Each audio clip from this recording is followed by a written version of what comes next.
আসো আসো। কি হ্যান্ডশেক করবেন নাকি? খাবার নেই ব্যস্ত।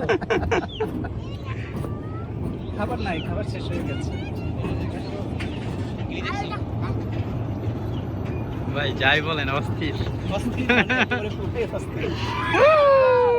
এটা পোষাইছে, এই 100 টাকা পোষাইছে।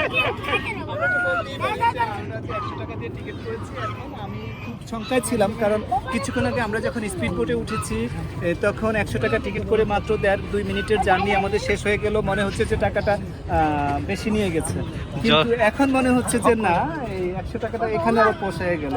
ওরা আমাদেরকে এসে এন্টারটেইন করছে, মানে প্রকৃতিকে আমরা ভালোবাসি, প্রকৃতিও আমাদেরকে ভালোবাসে, এটাই নিয়ম।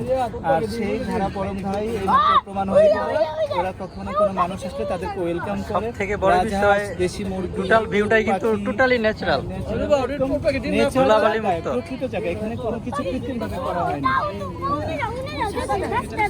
ওই যে ডিম ডিম জুম করে দেখান উট পাখিটি। ডিম ডিম।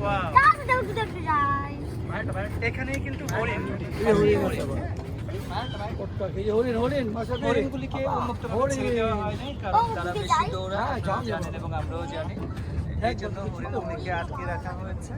আর হরিণের কাছে পাশে ঘুরে উট পাখিকে উচ্ছৃঙ্খলতা করে না, এই জন্য উট পাখিগুলিকে ছেড়ে দেওয়া আছে। এবং কিছু কিছু দুই একটা উট পাখি এখানে আটকাও আছে। ওইটা বাঘের একটা কৃত্রিম বাঘ বানানো আছে আর কি। এই পাশটা আমরা একটু জুম করে দেখাতে পারি। এখানে গরু, তারপরে গাড়ি।